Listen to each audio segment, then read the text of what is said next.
Hello friends and welcome. Today I'm going to teach you how to review your own replays. This is the most common piece of advice when you're trying to become a better player, but I know it can be a bit of a catch-22 because, all right, we got to identify our own mistakes, but to do that, you kind of need the game knowledge of a better player. So it ends up this kind of like connected circle, and it's hard to know where to jump in on this. So I'm going to be talking through this, my own approach at reviewing replays, and give you some ideas on things you can look for when you aren't sure what to do.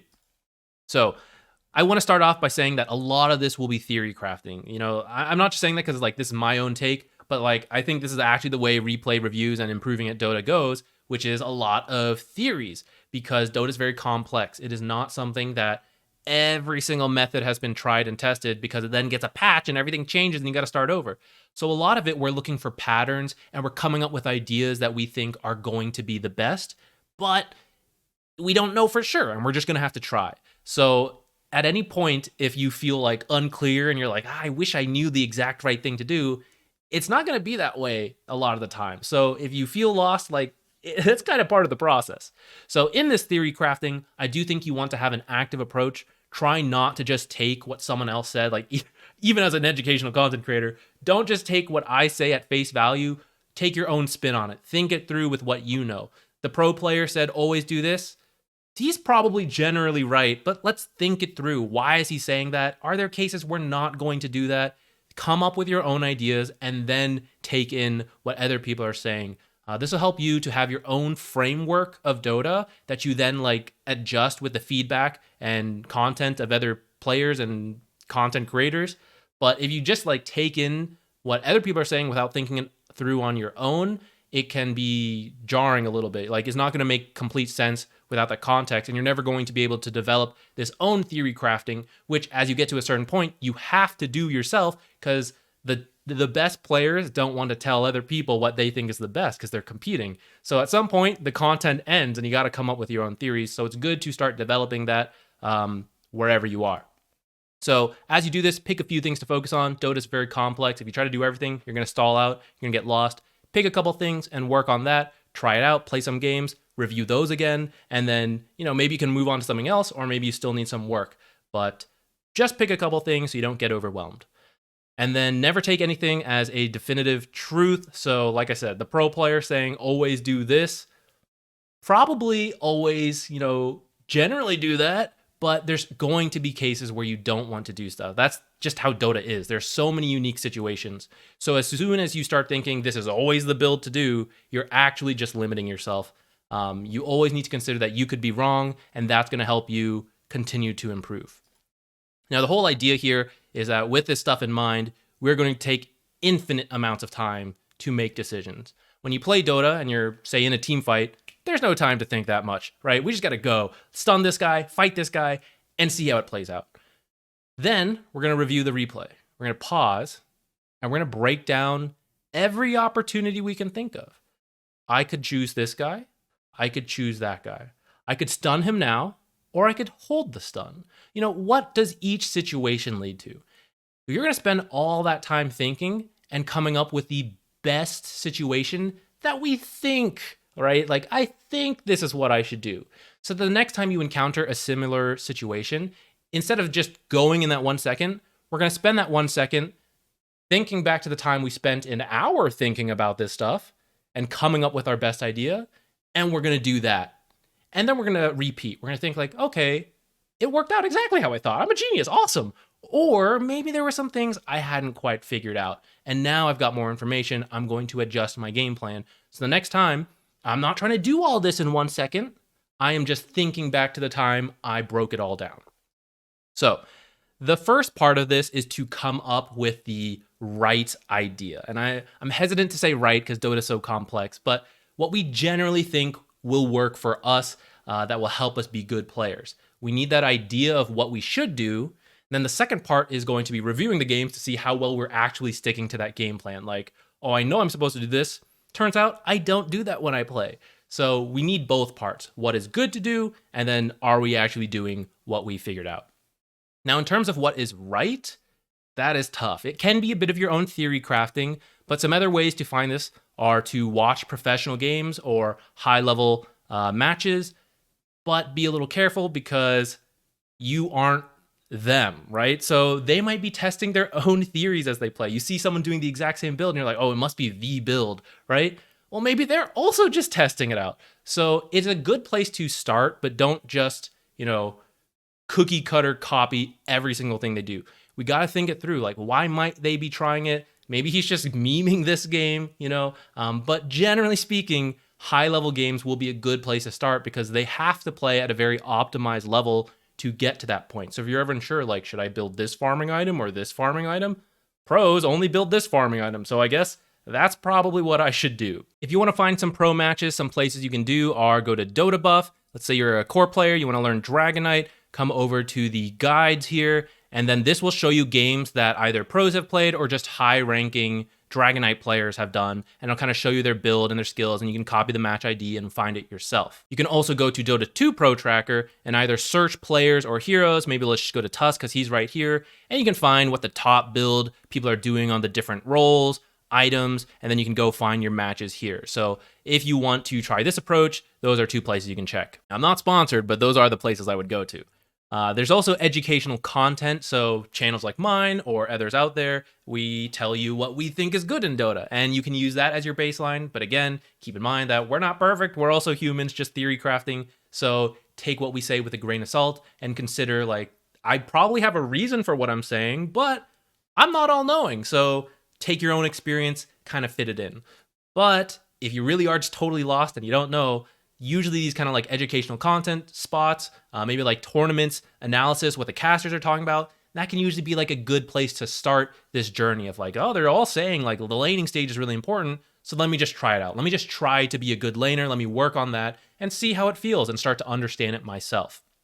You can also go to higher level friends or different communities to try to get you some help. Rather than come up with these ideas yourself or having to find content, some people can just like help you out. Like, hey, this is what I think is good. Hey, this is what I think. Like, what do you think? Right? All that conversation can be very helpful. And here, I want to remind you, active approach is very helpful for both parties. It's going to be more beneficial to you to come up with your own theories and then pitch it to your friends or to some communities and ask like, hey, what do you think? Like, is this the right idea? It's easier for them to give feedback because if you just go into the Learn Dota 2 subreddit and say, here's a match ID, what did I do wrong, right? I don't know what you know or what you don't know. So that means I have to explain tons. That makes me not want to do it. Or I have to explain a lot and you go, I know that. That's not what I had a question about. Like, well, I didn't know that. So you are going to get much more useful feedback and people are more likely to help you if you explained some of this on your own. And you say, hey, at 3:10, I went to go pull, and I'm not sure if I should have. I think it kind of worked, but my core seemed a little unhappy. What do you guys think? Hey, at 15 minutes, there's this team fight happening, but there's a lot of farm here, and I'm not sure. So that gives a lot more feedback on what you're thinking. You're coming up with your own ideas of what you think is good or bad.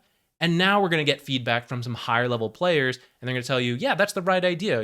You have the good work. And you're going, oh, nice, Or they're going to tell you like, no, actually, this is why you shouldn't do this. And you have a framework to put in, and they don't have to feel like, well, what do I talk about, right? Because you pitched a couple things. So I really recommend that. Don't just like go to people and say like, what do I do? I have no idea. I mean, you can, and like if you came to me with that, I would help you because that's what I do. But like, it's a lot easier, and I know that you're trying to help yourself as well. If you put in some of that thought yourself. I think it's beneficial for all parties if you take that kind of active approach. Now, keep in mind, there is a different meta, and that's why sometimes going to your friends can be very helpful. Just someone, say, 1 or 2 ranks above you, because I might tell you, oh, yes, you're supposed to TP mid, refill the bottle, make this rotation at this time, and you go, and the guy doesn't even give you the bottle, and you're like, well, what the heck? I was told to do this. We have to tone it down to our own meta. The pro meta is all about, I know, he knows that I know that he knows that I know that they know that I know that he knows. I'm going to step backwards here, so I'm going to do this instead, right? It's all these interconnected things that maybe don't apply the further you go down in the ranks. So sometimes just talking to a friend a little higher who can tell you like, yeah, I worked on my last hitting and it really helped. I know I'm supposed to do this, but I actually did this and it kind of worked out. It's greedy, but we're not punished for it right now. And that's okay. We can adjust to the rank, but just keep in mind as you go further, we may then have to revisit that and adjust from there. All right, so let's actually get into things you can now look for in your own replays. Now, the first is items and skill builds. This is the easiest because you can kind of just do it from the scoreboard, though keep in mind sometimes you have to dive deeper into the game to get a full picture of this. The basics are to make sure you are leveling up your skills in the kind of like similar order and buying items in a similar order, or just like the right items, right? If you've always been doing the same build and then you check and you're like, no one else builds this item, you're either a trendsetter onto something new, or you're just doing something wrong that everyone else has already moved on from. So, you can decide what side on that you think you are, but it is very helpful to take a quick look, see what builds people are doing, and just make sure like I am buying the generally right items. Maybe I'm not doing the perfect order. I need to figure that out, but at least I'm on the right track. That's good. You'd be surprised though how often I see the wrong skill builds, the wrong item builds, and that's like the easiest first thing to check. So I really recommend starting with that.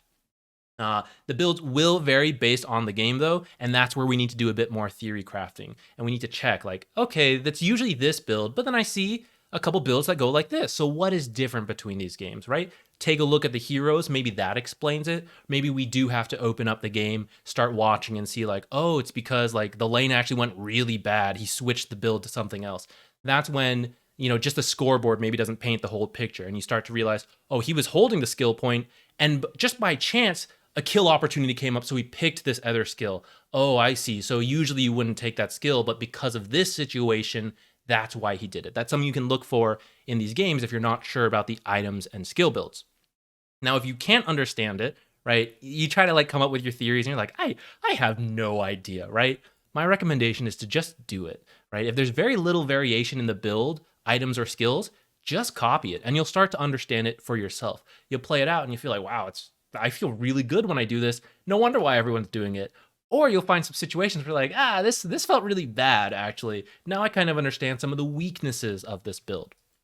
If there's a lot of variation, just pick one version and do it. And just cookie cutter copy it every single game. Even if you think it's not good, just do it and you're going to test. You're going to understand like, I thought it was bad and man, it was bad. I'm not going to do that again. It's up to you if you go that far, right? If you really think something is always good to do here or always bad to do here, you're free to act on that. That's just going to be kind of part of your personal preference. I do think it's helpful to get more data points, right? I think that's why you'll see pros do the same build in certain games. It's not that they think it's the only build to do. They want to push the limits. They want to understand, I could get away with this build in these kind of cases, and I get really punished for it. I thought I would get punished, and I did, right? They want to know that more. We are more casual players, so, maybe you don't need that level of depth. It kind of just depends on what you like to do.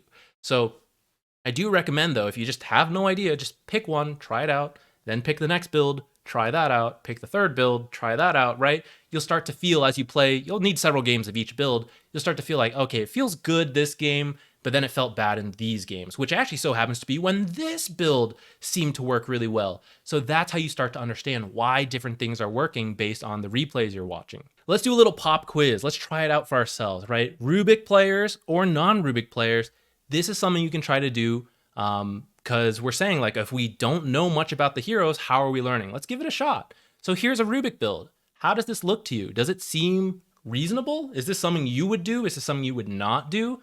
Come up with some ideas, try it out. I'm now going to tell you, but if you want to pause and do it yourself, which I recommend, I'd pause here, guys. But let's try it out as if I didn't know much about Rubik. So I go to Dota 2 Pro Tracker, I pull up Rubik, and let's take a look. Okay, top ability build looks a little different, but let's go check the games just in case, other people are doing different builds, and this just so happens to be the majority of them. No.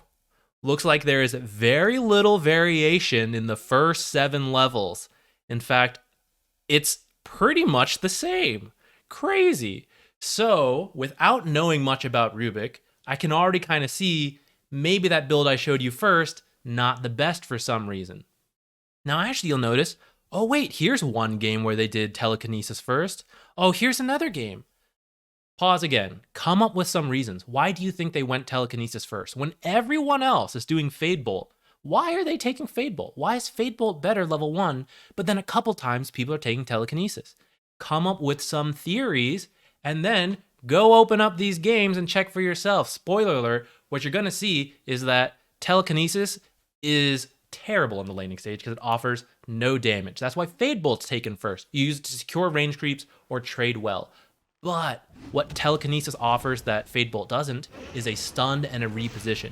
So I haven't checked all these, but if you open these up, and I'll do a clip of at least one, they're probably all first blood attempts. That is the most common reason you ever start telekinesis. Cliffing people used to be funny and worth it, but not so much anymore that we all start with teleports.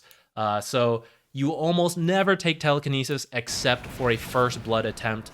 And it will sacrifice some of your laning stage, but that's on the player to decide, like, is this first blood worth it or not? All of these builds where they do that, it's probably because of a first blood attempt. Next is the laning stage, and I actually spend most of my own replay reviews looking at my laning stage. But I mean, everyone's going to be different. But I personally think the laning stage is really important because you kind of start every game here. It's mostly even at the beginning, right? 2 bounty runes each, maybe, sometimes some first bloods, different bounty rune distribution. But it's usually not so much to totally change the game. This is where we start every game fighting for an advantage. So I think it's really important to work on this stage, whereas the rest of the game, kind of goes on all sorts of different paths that we may not see again very often. So the laning stage is very similar. There's many common tropes that happen between them. So I think it's a great place to begin. Prioritize creeps here. Creeps, creeps, creeps, creeps, creeps, creeps. Creeps are the laning stage.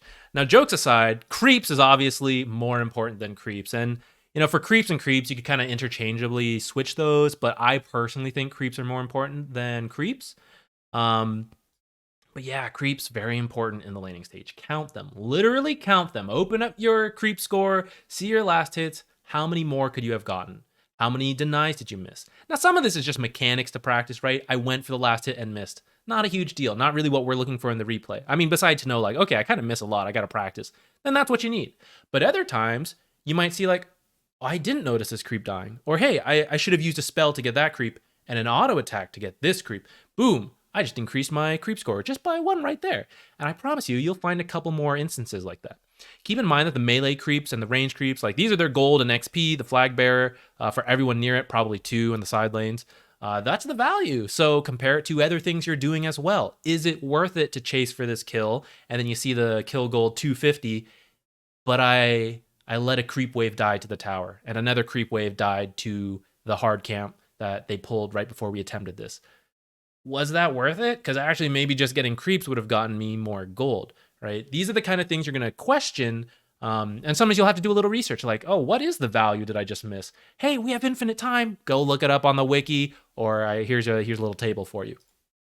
Creeps, for emphasis. But also along with this creep equilibrium, this is a big part of the laning stage. Not just the last hits, right? But any little tricks you could do to help your equilibrium. This might include the pulls, the stacks, stuff like that. But also in the laning stage, when you draw aggro to bring the creeps closer to you, or maybe you block the creeps a little bit, all these little tricks, take a look at them. What is helping your creep equilibrium? If the lane shoved really hard and that felt bad, why did that happen? Rewind the game and go, look, what led to these creeps pushing? Hey, the creeps now pushed into us and I died. That felt bad. Rewind. Where can I identify this is starting to happen? Should I have been aware that they could dive me? Oh, you know what? Yeah, these heroes are known for diving now that I think about it. So next time I run into heroes like this, I'm going to think about it and I'm going to look for these signs. When the creep wave is starting to push into me, I'm going to start fixing it. How could I fix it? Let's come up with a couple ideas. I guess I could just auto attack more. In this case, I was just standing here, right? Or I could use spells earlier to start fixing this, right? All these kind of scenarios, break them down, come up with ideas. Creeps and creep equilibrium, huge part of the laning stage. Now, besides those, also take a look at trades. So kill attempts or just harassing, this is another big part. And if I were to smurf, this is what I would abuse. A lot of people are not good about effective trades. There's going to be future videos. Keep an eye out for that. Pretty excited. Going to take a lot of work, so it might be a little bit before you see those. But this is a big part of it. How often did you take a good trade, right? Did you do 100 damage but take 300 damage? That's probably not very good. Unless it is because they had no regen and you have 2 salves for some reason, I don't know why, and you can afford to take this kind of poor trade because it really punishes them potentially, right? That's where you have to check everyone's items, their stats, their regen. Are these trades good? How many times did I get hit for free and I did not attack at all, even though I could have. Or maybe I should position somewhere different so I'm not taking these free auto attacks. Can I position somewhere to be doing the free auto attacks? Because that's a lot of value. So take a look at those. How much harass you're doing. Are the trades worth it, right? Tie it back to the creep values. We commit all of this time and resources chasing this. We don't get the kill. We do a lot of damage. Is it worth how much gold we just lost if we had just sat here? Could we not farm if we don't do this kind of trade? I don't have answers for you because every game's different, but that's something you can think about and try to break down. You also want to think about your item value. So the starting items and how you play the game, right? Did you buy the right items, right? Like, oh, I bought these and then I didn't use them. Or, wow, I didn't buy a stick and then, man, they sure used a lot of spells. I wish I had that stick, right? Think about your starting gold because we all start with the same 600 and we need the maximum value out of it. Now, all of these can tie into a couple like grander ideas, like should we have been more aggressive? Should we have been more defensive? Kind of like how should you play the laning stage and then fall back to this stuff, right? So, hey, my core went for a very greedy start. He's trying to rush a ring of health. Should I have been forcing very aggressive plays at the beginning then when they don't have regen? Probably not. So they don't have the starting items to follow through with that kind of game plan. So I shouldn't have been like trying to do these kind of like very aggressive trades, which if they did a different build, maybe we can do that kind of play, right? We're looking for those kind of patterns and trends. And you want to think about that. When should you be aggressive? When should you be defensive? If you know you should be aggressive, what kind of item should you build? What kind of trade should you be looking for? What kind of creep equilibrium do you want to set up in order to get those kind of trades, right? We're thinking about these ideas and we're going to watch the game and look for cases of that. And if you're looking at a pro match, trying to come up with these ideas, come up with your idea. Say like, I think this is a strong lane. I think this is what they'll try to do to get a kill at, maybe level 2 sounds good, right? And then go watch it, see if it happens. Oh, they are trying to do it. Oh, but what's this? The enemy is doing something to avoid that. Wow, next time I'm in the enemy situation, I'll try something like that. You can also think about like pulls and stacks. That's a good one because in the game, you can either miss these opportunities and you're like, oh, I should have done them. I had free time. I was just standing here. Or other times you do it and it's like, oh no, I probably shouldn't have. Now that you see like what happened. So go look at it, see like what led to it. Should you have done this pull? Like what were the signs that may have suggested you should or should not? And then really think about all your options in the laning stage. Because in the laning stage, there's a lot, but it's always there, right? There's like pulls, there's standing in lane, denies, harass, stuff like that, buying more regen versus aggressive items. There's a lot of different options, but it's like a set amount because it's the start of the game. So there's only so many things to do at this point. So really think about every option, what they offer you, and break them down. Again, with this infinite time, try to come up with this laning plan and why you're doing one thing or the other, why you're looking for pulls, why you're standing in the lane, stuff like that. I mean, I try to help with that with the content, right? But everyone has to be unique to their own play style as well. So if you find like, I'm not good at aggressive play styles, I like more defensive stuff, that's fine.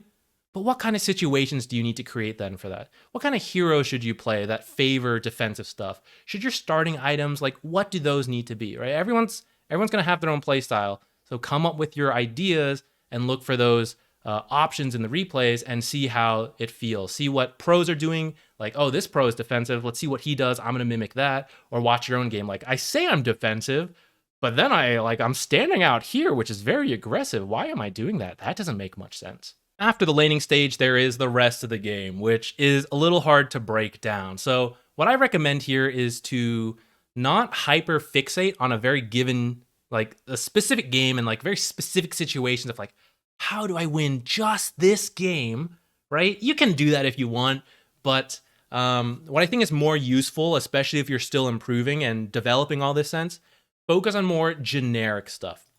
So a couple ideas are map awareness, rotations, team fights, objectives, and farming. So go find a situation where something happened and you're not fully clear. Maybe you do have a good idea, but let's go take a look, right? Let's take a look at this team fight. Break it down. Rewind 1 minute. What led up to this team fight? Are there any signs that I knew this team fight was going to happen? And then how did that team fight go? Did it go well? Why did it go well? It was a very even game, but we stomped it. What happened? Oh, he didn't have BKB. Or the carry TP'd recently and couldn't join this fight. So now we're identifying these trends. We're going to go into our own game, and when we see a carry TP away to the bottom lane, we should know, like, hey, I saw this before. This is a good opportunity for a fight in the mid or top part of the maps where the carry cannot join. That's the kind of things we're looking for. So objectives, should we have pushed for Roshan? Could we have done Roshan at this time at all? Turns out, if you look at the game, right, we rewind. Oh, we see 4 cores walk bottom, or 4 heroes walk bottom for the enemy team. We actually can just go to Roshan because no one can stop us. They're all bottom. You might miss these opportunities. A lot of people often say, like, I struggle, like, I don't know what to do in the early to mid to late game, right? It's usually map awareness. Kind of understanding these opportunities that show up based on the minimap. There's a separate video on this, but that's why if you feel like you don't know what to do, open up the game, watch the minimap, and look for this kind of stuff. Look for like rotations heroes are making. How does that lead to like different team fights? Objectives and farming. When are your opportunities for that? A lot of that comes from the map awareness, to see where people are moving in different spots, or to realize like, wow, when fights go well, it's because they don't have cooldowns. So those are opportunities to do things. And then, oh, we're losing every fight when they have all their cooldowns. So actually, at those cases, we should be avoiding fights, right? Those are the kind of trends you want to look for. I also want you to write me some essays. So every teleport you do, whip out some paper, write it down for me. I don't actually care, right? Type it, think it through, whatever. You need to be able to tell me why you are teleporting, okay? The teleport is mana. It's 100 gold. It is time, 80 seconds, right? Cooldown. Obviously, it's not an ultimate, but like, it's an ultimate. It's a very powerful item that allows you to globally rotate. So why are you using it? Write it down. Explain it to me. Explain it to me why you needed to teleport somewhere. Because maybe you really did need to, and then that's fine. Good work. Good teleport. But a lot of times, there are teleports that you're just doing. You're just like, I just want to be here. I just want to be here faster. The teleport gets you somewhere in a few seconds. It takes about 30 seconds to walk from the fountain to any of the tier 1 towers. So tell me, what was so urgent in those 30 seconds that you had to teleport there? Watch it. See for yourself. What are you doing in those 30 seconds that you had to teleport and you couldn't save this to be able to rotate and help somewhere else, to see an opportunity top, TP there, and go, capitalize on that? Explain it to me in a short paragraph. Besides teleport, you could also do spell casting. So you don't have to do like every spell, but you could. Why did you use this spell? Spells cost mana. They have cooldowns. There is a downside to using them. Hey, a team fight broke out and I had no mana. Why did that happen? Go back about 2 minutes and watch every spell you cast and explain why you had to cast those spells, why you couldn't do something else. Oh, I didn't really need to nuke this creep. It had 100 health left. I could have just auto-attacked twice and saved 150 mana. Oh, looks like I did it again here, right? Find those situations. Explain to me, like, I used a spell here because it saves me 10 seconds. I used a spell here because I need to push this wave, but I can't stay long because it's very dangerous, but I need to get this lane shoving. So I used a spell from Fog, and then I ran away. That's probably a good spell use, right? You can explain why. Other times, though, there's like not a good explanation. Like, I'm just kind of casting because I like casting spells. But then, I didn't have my, spells for the team fight, and then they got away. And then, when I look back at it, I probably should have had those spells. Look for those cases. Explain why you're using different spells. Same with the deaths. Go find every time you die in a game. Rewind 1 minute. Watch the mini-map. What led to that situation? Oh, I walked up blindly. I couldn't have possibly have known 3 cores are here. Go back. Oh, I guess I did see 3 of them walk in here, and I should have not been up here. Or maybe you just don't see them, but that should present a sense of danger. I don't know where the enemy is, so why am I blindly walking into their half of the map? That's also kind of scary, right? Find all your deaths and justify them. Explain why. Yeah, it's a team fight. Supports die. Totally fine. Oh, I got ganked. I didn't really know they smoked. I thought I was safe here. Understandable, but maybe next time when these heroes are missing for this amount of time, I should start being more careful. If you find all your deaths and kind of write out what led to them, it can help you identify how to then avoid the deaths or to know when it's justifiable. Like, I should die here for my carry. Also, wards, whether you're a core or a support, Take a look at wards, see what they reveal. What kind of information is there? Did we play around it? Was this ward useful? Was it not useful? Did it overlap too much with other places? Right, this is probably more of a support thing, but it's still good for cores to do because you should probably place a couple wards now that they're free. But you also want to understand like where the enemy is warding. You want to have an idea of this stuff. Could you have figured out that they had a ward here so you could tell your team and you get a free D ward? That's great, right? So take a look at the wards in a game and like, again, write it out. Why is this ward good? Why is it bad? How could I have known this ward was here? Is there no way? Then, I mean, that's okay. That happens. But, oh, here were like 5 signs that showed that there was an observer here.